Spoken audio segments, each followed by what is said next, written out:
There is no such thing as chance in the divine mind. What the world calls luck is simply the law of cause and effect, perfectly orchestrated by your words, thoughts, and unwavering belief. Many walk through life, hoping for a miracle, clutching lottery tickets, whispering wishes into the wind, yet they fail to understand the spiritual mathematics that govern their outcomes. Today you are going to learn that winning is not reserved for the fortunate few, it is for the soul aligned, the words spoken in faith, the imagination purified by expectancy. This is not about gambling, it is about claiming. The universe is abundant beyond measure, and when your mind, your vibration, and your speech are in harmony, nothing is withheld. The formula you are about to discover is not new, it is eternal, but to the one who hears with spiritual ears, it becomes a revelation. Prepare to unlearn limitation, prepare to speak with authority, prepare to win, not by chance, but by law. Most people walk through life hoping for better, yet deep down, they secretly expect very little. They may say, "I want to win," or "I hope I succeed," but their inner world tells another story. The law of expectancy does not respond to our words alone, it responds to what we expect deep within our subconscious. You do not attract what you simply want, you attract what you truly believe is coming to you. Expectancy is the invisible magnet that pulls the unseen into the seen. It is the silent command to the universe that says, "I know it's mine." Without this inner knowing, desire becomes a wish, and wishes drift without power. To expect something is to prepare for it mentally, emotionally, and even physically. When someone expects company, they clean their house, prepare a meal, and create space. In the same way, when you expect abundance, you clear the clutter of doubt, you speak the language of wealth, and you make room in your heart and mind for the miracle. This is not fantasy. This is the quiet certainty that aligns you with the substance of what you desire. The mind is a garden, and expectancy is the seed. If you plant fear, you will reap disappointment. But if you plant unwavering expectancy, the soil of the subconscious brings forth the harvest. This law operates whether one believes in it or not. It is impersonal, like gravity. The person who continually expects failure, poverty, or bad luck often finds it. But the one who expects good, no matter how long it takes, draws it in with quiet force. It is not about arrogance or forcefulness. It is about divine confidence. When a person says, "Something good is going to happen to me," and they say it not out of desperation, but out of spiritual certainty, they begin to change the very frequency they live on. They no longer beg, they receive. They stop chasing, and they begin attracting. Expectancy turns you from a beggar into a magnet. Children are the perfect example of this. When a child asks for a toy or a gift, they don't question if it will come. They often speak and act as if it's already theirs. They draw it, talk about it, plan for it. Their minds are not polluted with doubt or fear of what if it doesn't happen. They simply expect. And so must we become as children again, not childish, but spiritually trusting. When you walk with expectancy, the world responds. People show up, doors open, coincidences multiply. But these are not random. They are the result of inner alignment with divine provision. There is a secret power in repeating declarations of expectancy, not empty affirmations, but faith-charged words spoken from the heart. When you say, "Something wonderful is on its way to me," and you mean it, you are writing a spiritual check with your words.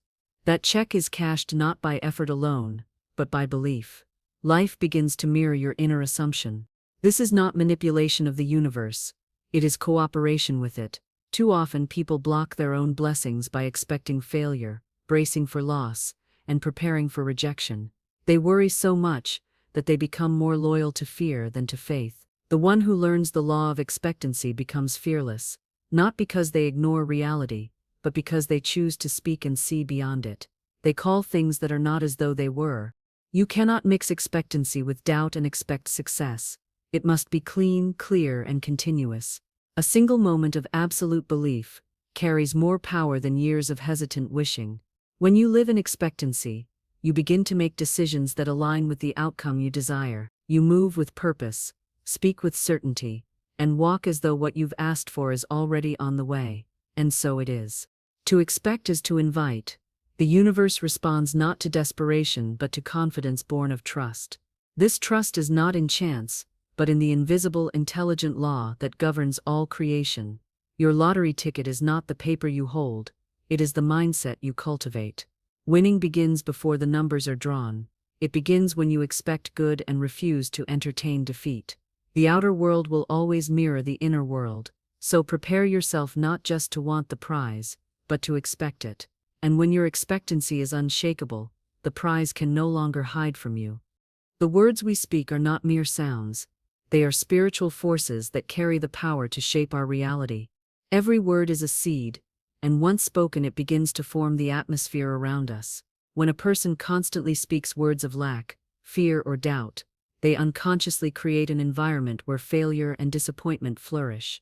But when someone learns to guard their tongue and speak only words that align with abundance, peace, and victory, they begin to create a new condition around them, one that reflects the truth of divine provision rather than the illusion of limitation. The spoken word is a tool of creation. In the beginning of all things, it was the word that set life into motion. Let there be, and it was. That same divine power resides in the soul of each person, waiting to be awakened and used wisely. Most people speak carelessly, unaware that every phrase carries energy, every sentence paints a picture, and every declaration is a command. The power lies not in the volume of the voice, but in the belief behind the word. What you say repeatedly becomes the script your life begins to follow. A person who constantly says, "I never win" or "things never work out for me," is unknowingly writing failure into their future. Their words are not observations, they are orders being sent into the unseen realm. The spiritual law responds not to casual hopes, but to consistent declarations. To speak with faith is to set spiritual law into motion. To declare boldly, "Everything I touch prospers," or "money comes to me in expected and unexpected ways," is to send out a vibration that aligns with abundance. And the universe, always obedient, begins to rearrange circumstances to match the frequency of those words. There is a difference between idle chatter and words spoken with spiritual authority. When you speak from a place of conviction, when your words are drenched in belief, they have no choice but to produce after their kind. This is not superstition or wishful thinking. It is a divine law. You shall have whatsoever you say, not just what you hope for silently. Speech is the delivery system of belief. What you truly believe, you will eventually say out loud, and what you continue to say, you will eventually live. It is not about using magical phrases.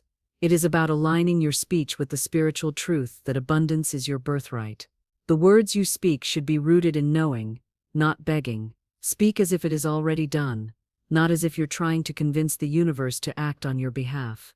The universe does not respond to pleading, it responds to clarity, confidence, and consistency. When you say, "I am a magnet for divine blessings," and you say it with the authority of one who knows, those blessings begin to find you, sometimes in the most unexpected ways. The most powerful affirmations are simple, truthful, and repeated. They are not forced, they are not anxious, they are declarations that come from a place of inner stillness. When you speak wealth, you do not chase it, you call it forth. When you speak healing, you do not fight illness, you invite wholeness. Every word creates, and every phrase carries a blueprint of what is to come. So choose words that build, not words that break, words that open doors, not close them. Some people will say, "But I spoke positive things, and nothing happened." The truth is, the spoken word must be accompanied by unwavering belief and emotional agreement. You cannot say, "I am rich," while thinking, "This is silly," or feeling afraid inside. The words must match your inner world. And if your inner world is filled with fear, then your speech becomes a tool to begin changing that inner condition. Speak it until you believe it. Say it until you feel it. Declare it until your subconscious accepts it as truth. Your tongue is the steering wheel of your life. With it you can turn toward lack, or toward prosperity, toward defeat, or toward victory. The choice is yours every time you open your mouth. Do not curse your path with negative speech, even in jest. Never speak against your own success. Even when circumstances seem contrary, speak only what you wish to see, not because you are denying reality, but because you are creating a higher one. Silence is better than doubt-filled speech, but when you speak with power, Speak life. Declare the end from the beginning. Call in the abundance.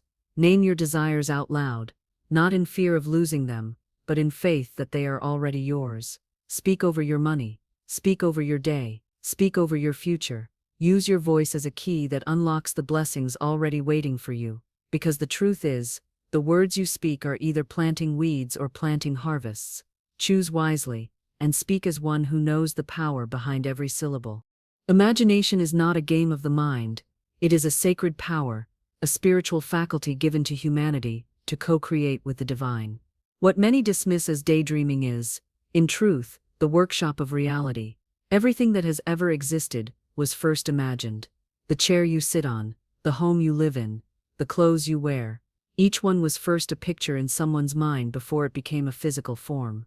The unseen always precedes the seen. When you understand this, you no longer treat your imagination as idle fantasy, but as the blueprint of manifestation.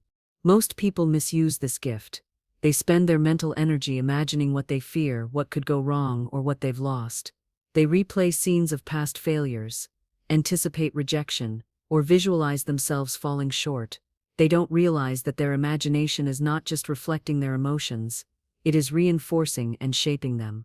When you picture negative outcomes again and again, you are rehearsing your own defeat. But when you take control of this inner screen and begin to deliberately imagine what is good, noble, abundant, and joyful, you begin to create a magnetic field that draws those very experiences into your life.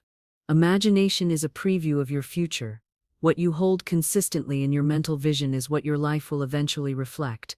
If you want to win, you must first see yourself winning, not as a vague hope, but with clarity and emotion. You must imagine yourself holding the prize, feeling the joy, living in the overflow. And this must be done not once, not casually, but repeatedly, with conviction. It is not enough to wish for wealth. You must picture yourself as someone who already walks in it. See yourself giving freely, living peacefully, and receiving joyfully. The subconscious mind does not know the difference between what is real and what is vividly imagined. When you visualize something with feeling and repetition, your subconscious begins to accept it as true. And once it accepts it, it begins to influence your behavior, your emotions, and even your external conditions to align with that image. This is why athletes visualize their victories, performers see themselves succeeding, and visionaries spend hours picturing the life they are building. It is not foolish, it is foundational. There is a sacred connection between the images in your mind and the energy you radiate. If your mind is filled with confusion, fear, and lack, that energy goes before you and repels blessings. But when your mind is filled with images of peace, abundance, and divine provision, you begin to emit a frequency that invites miracles. The key is consistency. A single image imagined once does little, but a vision held steadily, with faith and emotion, becomes a mold that the universe rushes to fill. Children understand this naturally. They imagine with ease, with no doubt, no fear of being wrong. They become kings, superheroes, explorers, and in their world it is real. That is the kind of imagination required to manifest the life you desire. Not childish, but childlike. To imagine freely, boldly, and without apology. To see what is not yet visible, and believe that it is already on its way. This is not escapism, it is spiritual creation. Before the outer world shifts, the inner picture must be corrected. Your imagination must not be passive, it must be intentional, disciplined, and aligned with your spoken word. If you say, "I am wealthy," but constantly picture yourself broke or struggling, your words and images are in conflict. That conflict delays manifestation. But when your words say, "I am blessed," and your mind sees yourself as blessed, you create harmony, and in that harmony miracles flow. You begin to act differently, speak differently, and carry yourself as one who knows the truth of their future. Use your imagination as your sacred canvas. Each morning paint the picture of your ideal life. See yourself walking into your dreams, receiving good news, experiencing overflow. Don't just see it, feel it. Hear the sounds, taste the emotions. Immerse yourself in the reality you are creating. Do this until your spirit responds. Do this until your current surroundings no longer limit your expectations. Some will say, "Isn't that pretending?" No, it is preparing. It is claiming what is spiritually yours before it arrives physically. You are not tricking yourself. You are training your subconscious to expect what is good, and what you expect you attract. Imagination, when used with faith, is a direct channel to divine creation. It is not limited by your past, your background, or your present situation. You can be in the darkest valley and still imagine a mountaintop. You can be broke and still see yourself living in abundance. That vision, if held without wavering, will pull you out of where you are and lead you into where you are meant to be.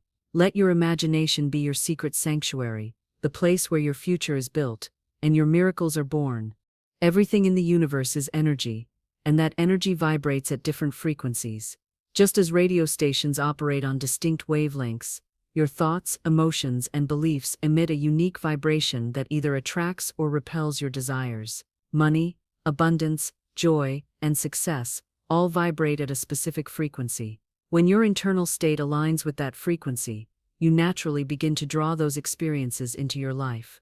This is not magic, it is law. The vibration of wealth is real, and it is activated not by outer effort alone, but by inner alignment.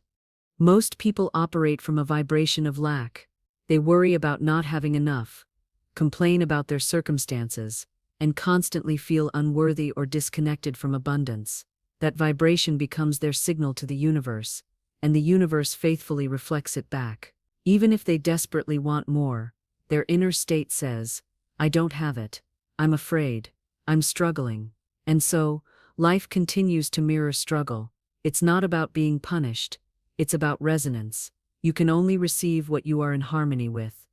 To shift into the vibration of wealth, you must first examine how you feel about money. Do you feel anxious, guilty, unworthy, or desperate when you think about it? Or do you feel confident, peaceful, open, and grateful? Your emotional response reveals your frequency. You may speak affirmations of abundance, but if your feelings are rooted in fear, your vibration is still low. The feeling is the fuel behind the thought. It's not enough to say, "I receive." You must feel like someone who is ready to receive. Raising your vibration begins with awareness. Start by observing your emotional state throughout the day, especially when dealing with money, opportunities, or desires. Are you operating from fear or faith, from gratitude or worry?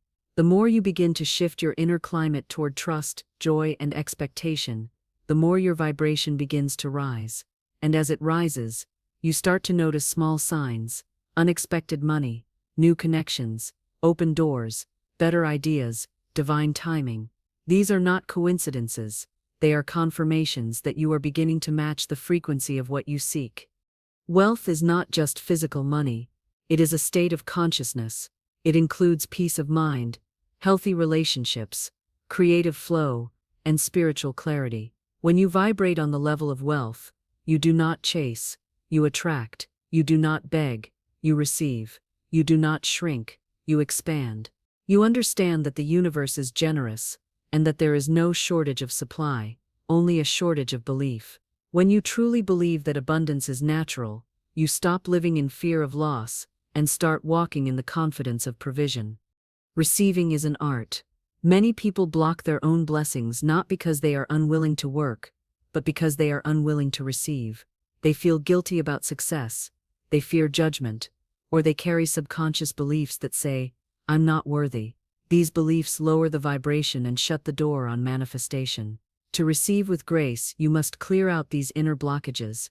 You must allow yourself to believe that it's not only okay to receive, it's divine. You were made to live in fullness, not in lack. The birds do not wonder where their next meal is coming from. The flowers do not question whether they are worthy to bloom. And yet humans, gifted with awareness and power, often live in fear of not having enough. To tune into the vibration of wealth and receiving, you must become emotionally familiar with abundance. Visualize it, feel it, speak it, act as if it is already a part of your life. This is not pretending, it is preparing. The person who walks with expectation walks in alignment. When you give thanks for what you have and for what is coming, you are broadcasting a signal that says, "I am already blessed," and that signal becomes a magnet for even more. Let go of the need to know exactly how the blessing will come. That is the work of the divine. Your job is to stay in alignment, keep your vibration high, and remain open. The how is never your concern. The readiness is. If your house is dark and you want light, you do not demand light. You flip the switch. You align yourself with the source. In the same way, when you adjust your internal frequency to match wealth, you flip the spiritual switch. The energy begins to flow. There is great power in surrounding yourself with beauty, order, and joy. Even small acts, clearing your space, dressing with care, speaking with grace, begin to raise your vibration. You begin to treat yourself as valuable, and the universe reflects that back. When you stop acting like someone who is desperate and start walking like someone who knows, you signal your readiness to receive. Wealth is not about greed, it is about flow. It is about being in harmony with the giving and receiving nature of life. When you vibrate in wealth, you do not hoard, you share. You do not fear lack, you trust supply. You are no longer at the mercy of outer conditions, because you've tapped into the inner source. This is where true power lies, and from this place, nothing is out of reach. The law of non-resistance is one of the most overlooked yet powerful spiritual principles in the process of manifestation.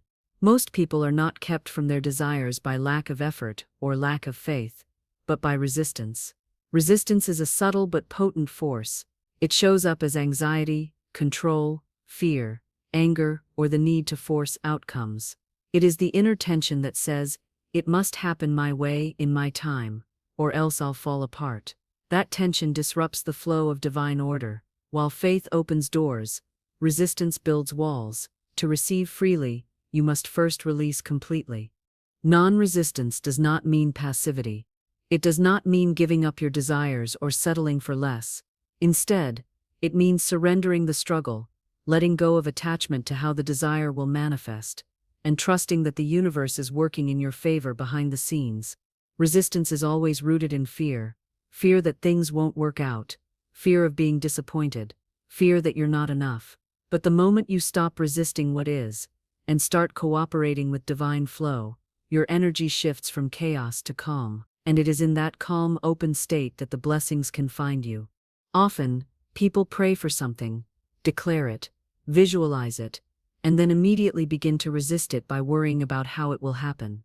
They replay every possible scenario, overanalyze every sign, and try to force results through stress and striving. This inner push sends out the message, "I don't believe it will come unless I control it," and that vibration of distrust cancels the progress.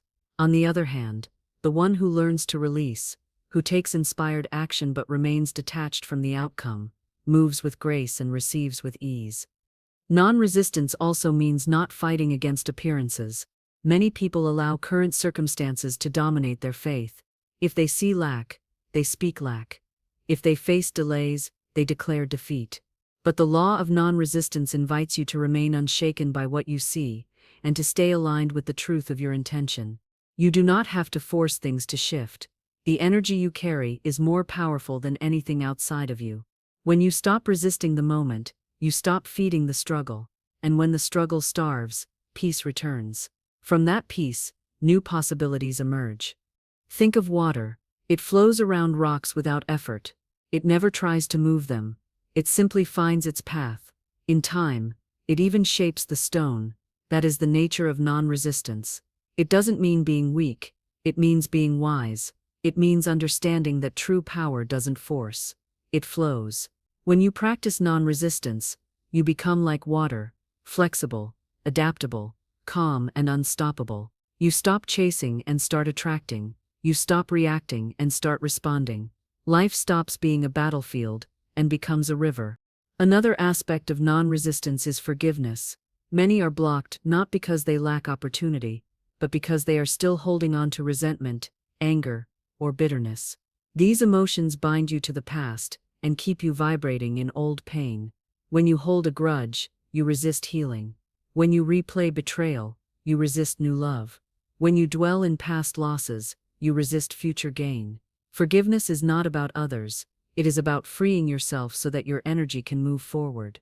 Until you release what burdens you, you cannot fully receive what blesses you. Non-resistance also applies to your self-image. Many people resist their own growth. They want more but still see themselves as unworthy, flawed, or broken. They argue with their own potential. they hold tightly to old beliefs that say, "People like me can't have that." This resistance becomes a spiritual block. You cannot receive what you continually resist becoming.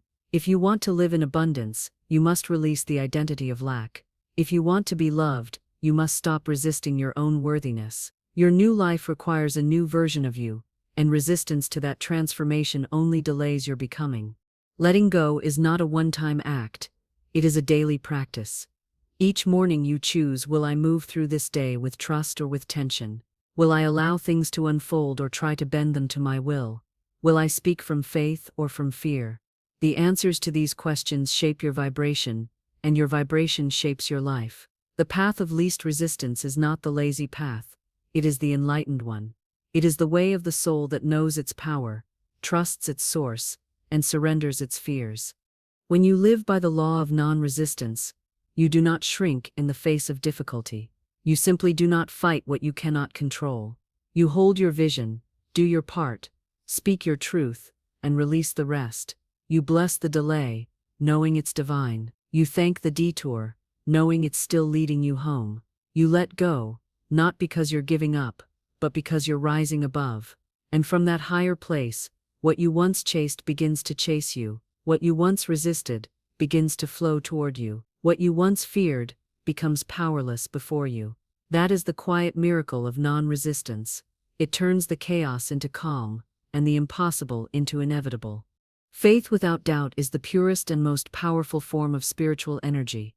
It is the unwavering belief that what you have spoken, imagined, and aligned with will come to pass, not because of luck, but because it already exists in the invisible and is making its way into the visible. This kind of faith is not born from logic, nor is it dependent on appearances.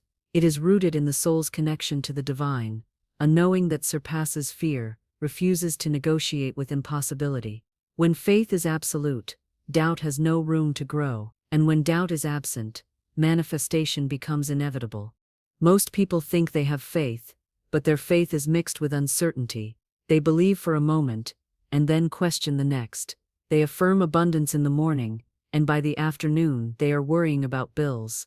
They visualize success, but then speak failure. This internal conflict creates spiritual static.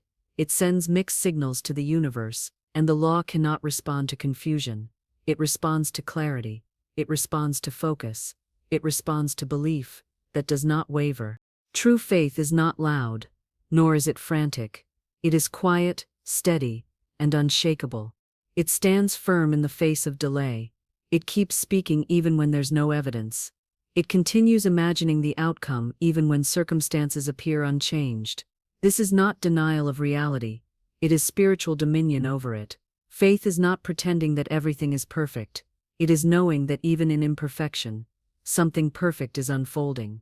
It is trusting the process without needing to control every step. Faith without doubt requires inner discipline. It asks you to train your mind to reject thoughts that contradict your vision. Every time fear arises, you must choose again. Every time worry knocks, you must answer with truth. This is not always easy, because the world will try to convince you to believe in limitations. People will speak from their own doubts. Circumstances may appear contrary, but the one who is committed to faith must learn to walk by inner vision, not outer sight. What you see can change, but what you believe, that is what transforms what you see. There is a spiritual power that is activated only when doubt is removed. It's like electricity flowing through a clean wire. No obstruction, no interference.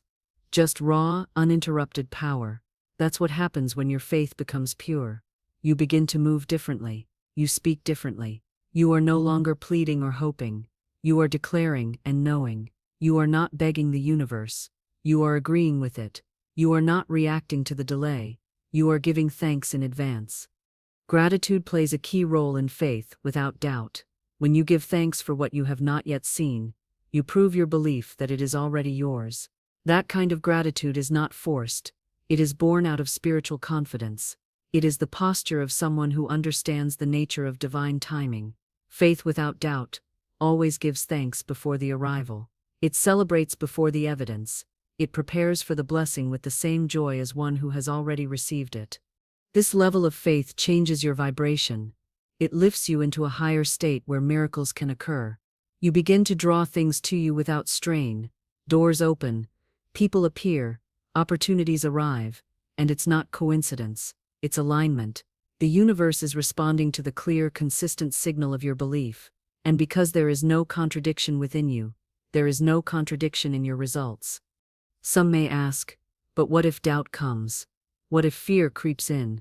The answer is not to pretend doubt doesn't exist, but to refuse to partner with it. You acknowledge the thought, but you do not entertain it. You return to your truth. You reaffirm your vision. You speak your declaration louder than the whisper of fear. Over time, your inner environment becomes so full of faith that doubt has no space left to live. Faith without doubt is not only about receiving things, it is about becoming someone. Someone who trusts deeply, speaks boldly, lives peacefully, and walks freely. Someone who is no longer ruled by outcomes, but is anchored in truth. That kind of person becomes magnetic. They no longer chase what they desire. What they desire begins to recognize them. When you operate from faith without doubt, the delay doesn't discourage you, it refines you. You don't ask, why is it taking so long? You say, it's already mine, and it's coming in perfect time. You don't seek constant reassurance, you move forward with inner assurance. You don't shrink in the face of challenge, you expand in the face of it. This kind of faith changes not only what you receive, but who you are while receiving it. Ultimately, faith without doubt is a return to your true self. It is the soul's natural state before fear was learned. It is the remembrance that you are not separate from your source, that what is yours is not earned by striving, but received by trusting.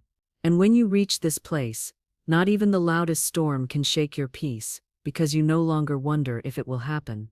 You simply know it already has. Gratitude before manifestation is one of the most powerful spiritual practices a person can cultivate. It is an expression of unwavering faith, a declaration that what you have asked for is already on its way. Most people wait until they receive something to feel grateful. They thank after the outcome, after the blessing, after the miracle. But the spiritual laws work differently. To thank in advance is to activate those very blessings. Gratitude in advance is not wishful thinking.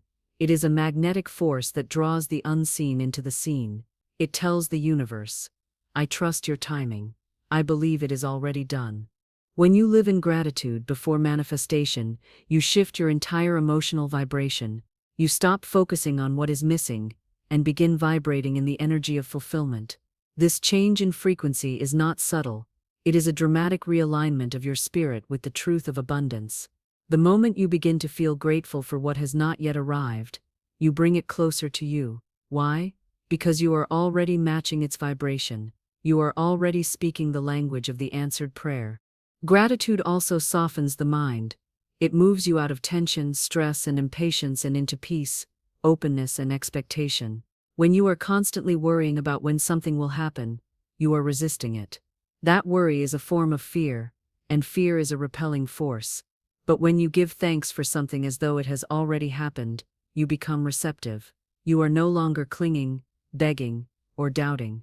You are resting, you are trusting. And that trust becomes the very ground upon which miracles are built. Most people associate gratitude with reaction. Something happens, they respond with thanks. But spiritual maturity is shown in proactive gratitude. This means thanking before you see, praising before the breakthrough, celebrating before the victory. This is the faith that moves mountains. It is not dependent on signs. It is not waiting for reassurance. It is a decision, a daily, hourly decision to focus on what is being prepared for you in the invisible. And it is this decision that begins to open unseen doors. There is a sacred power in saying, thank you when nothing has yet changed. That statement sends a signal to the universe. I am aligned with abundance.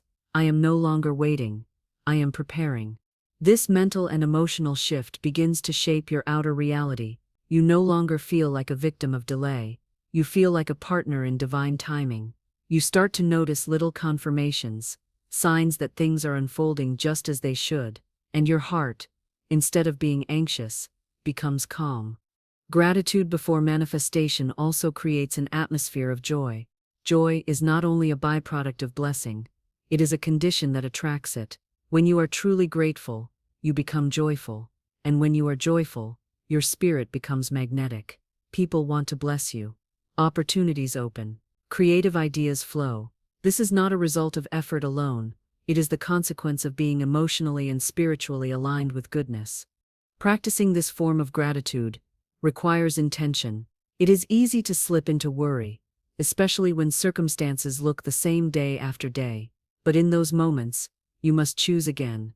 You must return to your inner vision and say, "Thank you, God, that it is already mine. Thank you that you are working behind the scenes. Thank you that every delay is divine." This kind of gratitude is not shallow. It is not a performance. It is rooted in trust. It is anchored in truth. Even when things seem to fall apart, you can still give thanks, not for the pain, but for the promise. You can say, "Thank you that this is working for my good.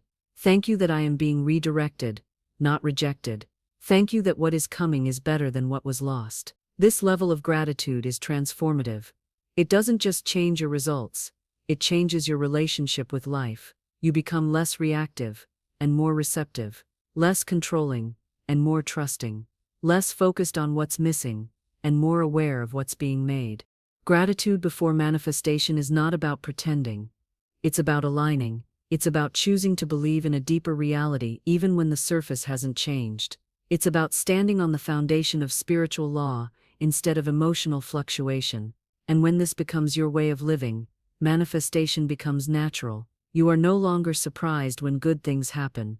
You are ready. You are not shocked by miracles. You are expecting them. This kind of gratitude is the evidence of true faith. It is the fruit of spiritual understanding. It says, "I walk by faith, not by sight." I don't need proof to praise. I don't need results to rejoice.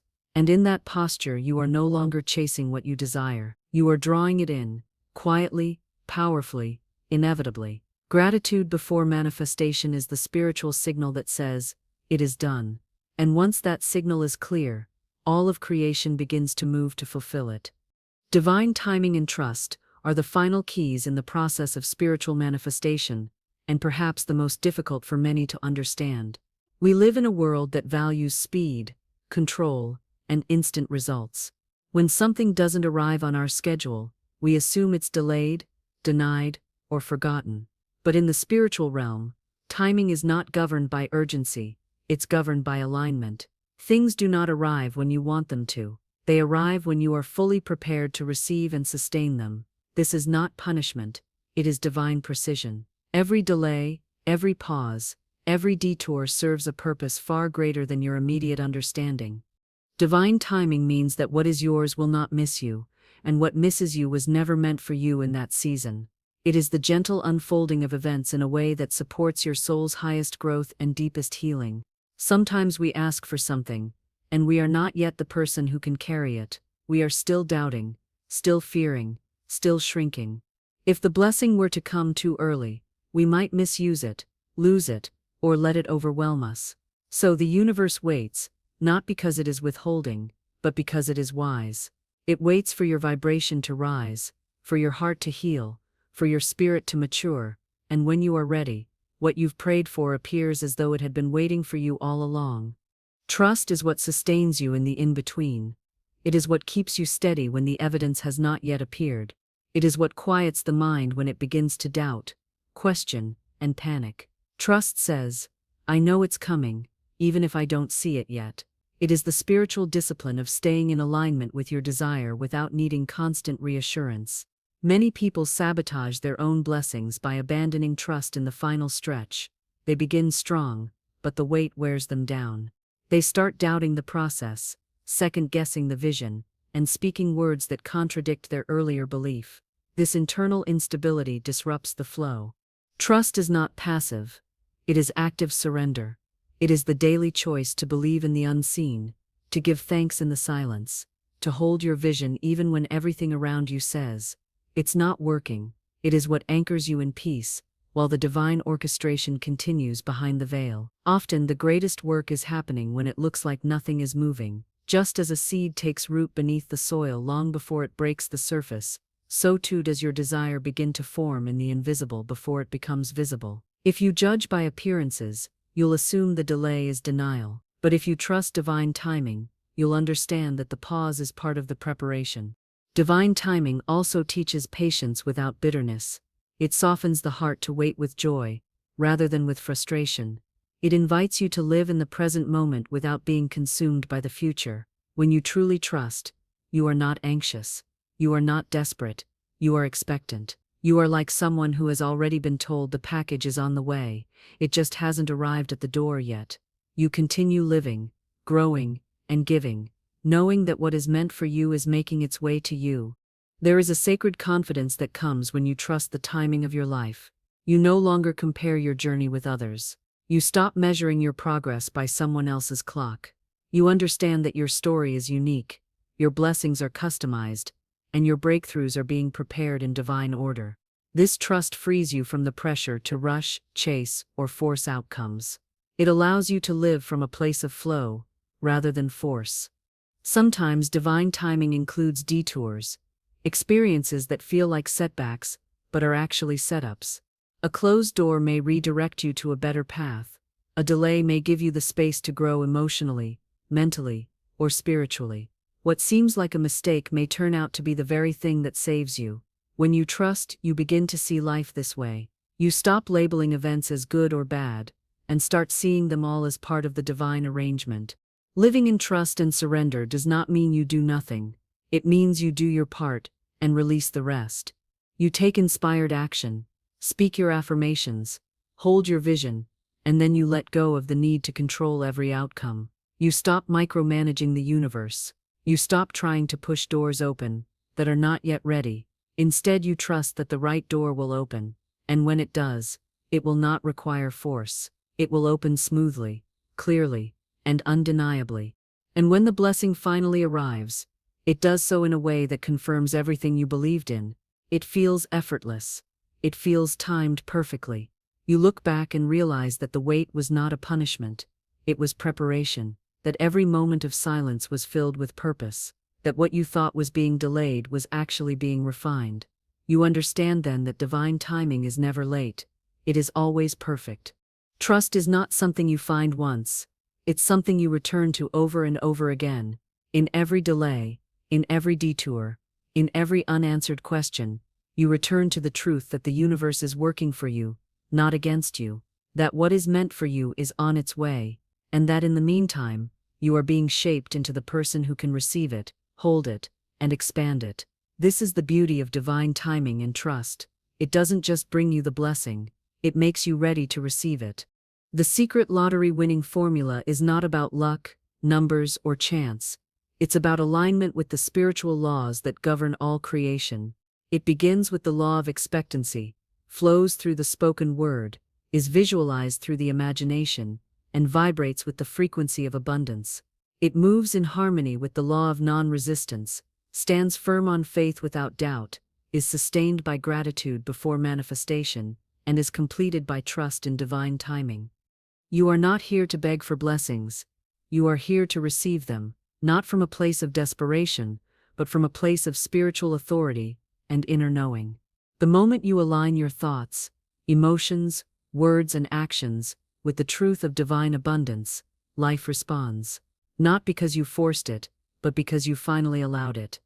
So walk forward not as someone hoping for a miracle, but as someone expecting, declaring, visualizing, vibrating, and trusting. The formula works, but it works for the one who works it in faith, in gratitude, and in surrender. The winning ticket is not outside of you, it's already within you, and when you claim it with belief, the draw has already been won.